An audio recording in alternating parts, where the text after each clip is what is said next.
So Malaysia was once a British colony. They therefore typically used the British 3 square-prong power socket.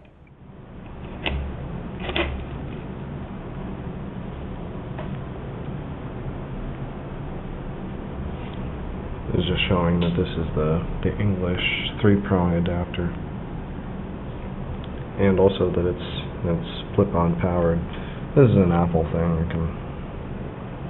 These are pretty widely available, but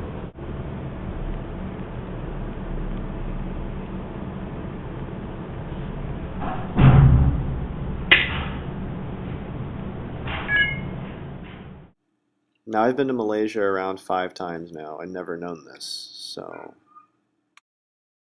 this is the Euro adapter, which also fits into these, but doesn't fit. So, by our handy dandy thing here, press that down.